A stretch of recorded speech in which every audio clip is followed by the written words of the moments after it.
हाँ, तो टेम्परेचर पढ़ रहे थे अपन। चलो, तो टेम्परेचर क्या है? मैंने कल बताया आपको, वाइब्रेशन एनर्जी पर मॉलिक्यूल। यस, क्योंकि जो हीट और टेम्परेचर, दो चीज के बीच में अंतर जानना होता है, एक टेम्परेचर और एक है हीट। आपको मालूम है हायर टेम्परेचर से लोअर टेम्परेचर में हीट फ्लो करती है। एक्चुअल में एनर्जी फ्लो करती है, और उस एनर्जी के फ्लो को ही अपन क्या बोल रहे हैं? हीट। जब भी टेम्परेचर डिफरेंस की वजह से एनर्जी फ्लो करती है तो उसको अपन बोलते हैं हीट। क्लियर? तो अब टेम्परेचर डिफरेंस होने का मतलब क्या है? कि वाइब्रेशनल एनर्जी पर मॉलिक्यूल के वाइब्रेट होने का डिफरेंस है। मान लो कि कोई मटेरियल है जिसमें बहुत तेज तेज वाइब्रेट कर रहे हैं, इसी में आपने एक दूसरा मटेरियल ज्वाइन कर दिया, टच कर दिया, जो बहुत धीरे धीरे वाइब्रेट कर रहे हैं, तो अब ये जो वाइब्रेशनल एनर्जी ज्यादा है, उनको अपनी एनर्जी देंगे, वाइब्रेट करना चालू कर देंगे, तो एनर्जी यहां से आ गई, तो उसी को अपन बोलते हैं कि हीट फ्लो किया। बात समझ में आई? क्योंकि एक्चुअल में अपन जो टेम्परेचर नाप रहे हैं, that temperature is basically vibrational energy पर मॉलिक्यूल। एक मॉलिक्यूल के पास कितना वाइब्रेशनल एनर्जी है उसको अपन बोलते हैं टेम्परेचर। ठीक है? एक्चुअल में अपन जब भी टेम्परेचर नाप रहे हैं तो अपन वो वाइब्रेशनल एनर्जी नाप रहे हैं। अगर वाइब्रेशनल एनर्जी पर मॉलिक्यूल ज्यादा तो टेम्परेचर ज्यादा, वाइब्रेशनल एनर्जी पर मॉलिक्यूल कम तो टेम्परेचर कम। क्लियर? अब टोटल एनर्जी से लेना देना नहीं है, total energy correspond to heat and energy correspond to one molecule is temperature. ठीक है? अब जैसे ये मान लो मैंने ये बोला था आपको कि इसमें 100 आइटम्स हैं और ये एक आइटम जिसमें सिर्फ 2 आइटम्स हैं। यस, ये 2 आइटम्स हैं और ये 100 आइटम्स हैं। अब मैं बोलूं इसमें पर मॉलिक्यूल की एनर्जी सिर्फ 1 जूल है, ठीक है? और यहां पर मॉलिक्यूल की एनर्जी 20 जूल है, बहुत ज्यादा है पर मॉलिक्यूल की एनर्जी। इसके पास टोटल एनर्जी कितनी होगी? 2 आइटम है तो 20 into 2 40 joule, total energy 40 joule हुई। और इसके पास टोटल 100 आइटम्स है, सबके पास एक एक जूल, तो इसकी टोटल एनर्जी 100 जूल हुई। यस, एनर्जी किसके पास ज्यादा है, इसके पास कि इसके पास? 100 आइटम्स वाले के पास टोटल एनर्जी ज्यादा है, बट फिर भी जब आप इसको टच करोगे, इस ऑब्जेक्ट को और इस ऑब्जेक्ट को टच करोगे, तो हीट इधर फ्लो करेगा, है ना? ये जो पार्टिकल है वो ज्यादा तेज वाइब्रेट कर रहे हैं ना, 20 जूल, एक पार्टिकल के पास 20 जूल की एनर्जी, बहुत तेज वाइब्रेट कर रहे हैं। जैसे इसको लाके यहाँ टच करोगे तो दूसरे को वाइब्रेट करने लग जाएगा। अगर कोई एक चीज बहुत तेजी से वाइब्रेट कर रही है, उसको कहीं किसी और चीज के पास लाके टच करोगे तो वो भी वाइब्रेट करने लग जाएगी ना। तो एनर्जी यहां से यहां ट्रांसफर हुई, मतलब इसके पास ज्यादा टेम्परेचर है, इसका हाई टेम्परेचर है, तो इसीलिए अपन जो टेम्परेचर बोल रहे हैं वो टोटल ऑब्जेक्ट की एनर्जी के ऊपर डिपेंड नहीं करता, वो पर मॉलिक्यूल, एक मॉलिक्यूल के पास क्या एनर्जी है उसके ऊपर डिपेंड करता है। बात समझ में आई?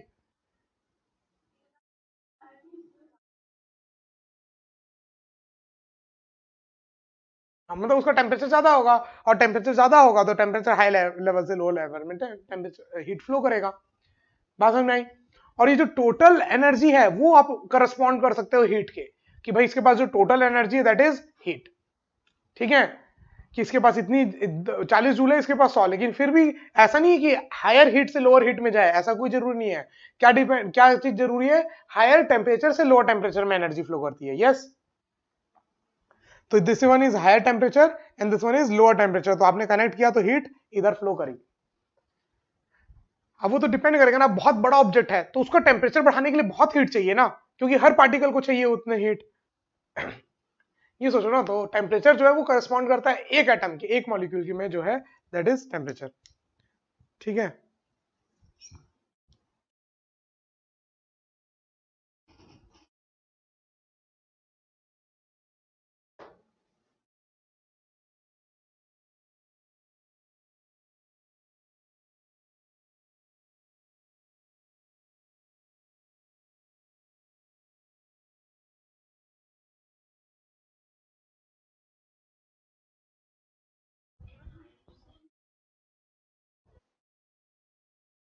हायर टेम्परेचर से लोअर टेम्परेचर में हमेशा एनर्जी फ्लो करेगी। ठीक है?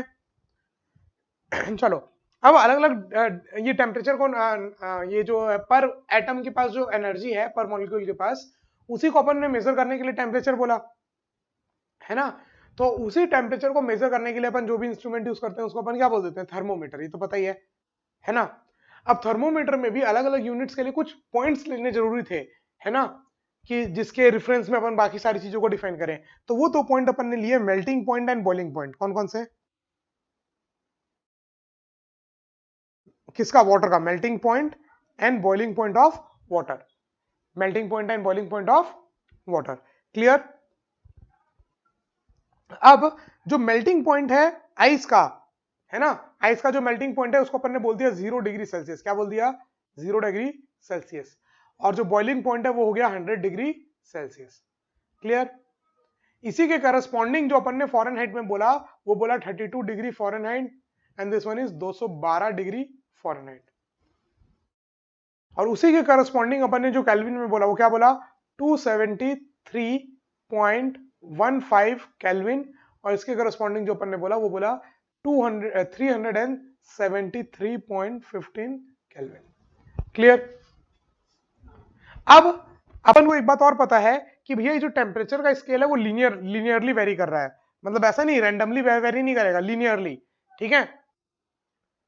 मतलब जैसे मान लो ये 0 और 100 के बीचों बीच वाले टेम्परेचर की बात करूं 50, ठीक है, तो यहां पर भी 32 और 212 के बीचों बीच क्या आएगा?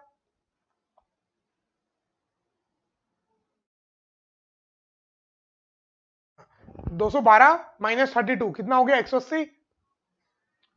180 बाई 2 90, तो यहां से 90 ज्यादा। दोनों के बीच में टोटल कितना डिफरेंस है? 180। 180 का आधा 90, 90 ऐड करोगे 122 डिग्री फॉरेनहाइट, है ना। वैसे यहां पर क्या आ जाएगा? एग्जैक्ट बीचों बीच 50 ऐड हो जाएगा। 273 प्लस 50 कितना हो जाएगा?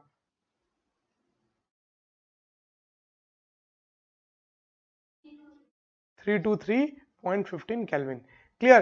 तो यही बोला गया कि जो स्केल है वो लीनियर है। मतलब इसका जो बीचों बीच वाला पॉइंट होगा, इसका भी वही बीचों बीच, इसका भी वही बीचों बीच, एकदम लीनियरली वेरी कर रहे हैं तीनों के तीनों। क्लियर?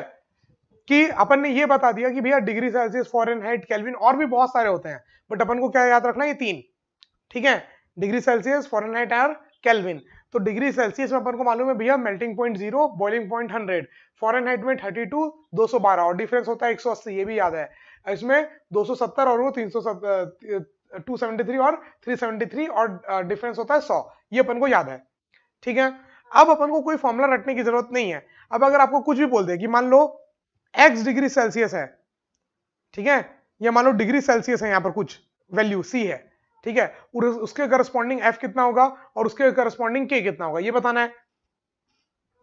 कोई चीज लीनियरली चेंज हो रही है तो जैसे अगर मान लो अगर मैं बोलूं ये ट्रायंगल और ये ट्रायंगल दोनों सिमिलर हैं, अगर छोटे वाले और बड़े वाले, तो साइड्स का रेशियो बराबर होता है ना। तो मैं क्या बोलूंगा? ये छोटा वाला साइड अपॉन ये बड़ा वाला साइड इज इक्वल टू, अगर और भी कोई ट्रायंगल है तो उसमें भी अगर ये पूरे दोनों ट्रायंगल इन दोनों ट्रायंगल के साथ सिमिलर है तो मैं बोलूंगा ये वाला साइड अपॉन टोटल साइड इस ट्रायंगल का और इस ट्रायंगल का बराबर होगा रेशियोज। तो वैसे ही अपन यहां पर बोलते हैं कि ये सारी चीजें लीनियरली बढ़ रही हैं, ऐसे लीनियरली बढ़ी ना, ये भी ऐसे लीनियरली बढ़ी और ये भी ऐसे लीनियरली बढ़ी। मतलब जैसे जैसे आप टेम्परेचर बढ़ाते जा रहे हो, है ना, मेल्टिंग पॉइंट से बॉइलिंग पॉइंट की तरफ जाते जाते हो, तो लीनियरली बढ़ रहा है आपका, ये तीनों का तीनों लीनियरली बढ़ रहा है। तो सिंपल है, अपन को इस डिग्री सेल्सियस के करस्पॉन्डिंग जब भी फॉरेनहाइट निकालना हो या जब भी केल्विन निकालना हो, अपन क्या करेंगे? This upon this is equal to this upon this is equal to this upon this. मतलब डिग्री सेल्सियस में जो भी है ना, minus 0 upon total boiling point minus melting point 100 minus 0 is equal to Fahrenheit में Fahrenheit minus 32 upon 212 minus 32 is 180 is equal to kelvin में k minus 273 upon 100। आ गया?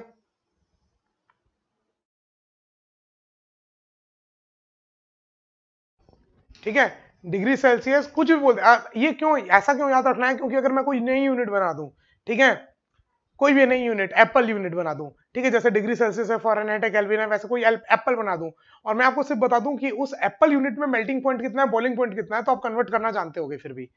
ठीक है? क्योंकि बस ये याद रखना है कि भैया ये लीनियर स्केल है, तो जो रेशियो होगा वो इक्वल होने वाला है सबका। ठीक है? तो इसको लीनियरली बढ़ रहा है मतलब ऐसा नहीं कि रैंडमली अचानक से पहले मान लो 0 डिग्री से 10 डिग्री तक जैसे अगर आप ग्राफ बनाओगे ना टेम्परेचर का, जैसे जैसे मेल्टिंग पॉइंट से बॉइलिंग पॉइंट तक पानी जा रहा है और उसके बीच में जब टेम्परेचर आप देखोगे तो एकदम सेम तरीके से बढ़ रहा है। स्टार्टिंग का 1 डिग्री जैसे बढ़ा होगा, फिर वो 1 डिग्री, फिर 1 डिग्री, एकदम एक जैसे बढ़ रहा है।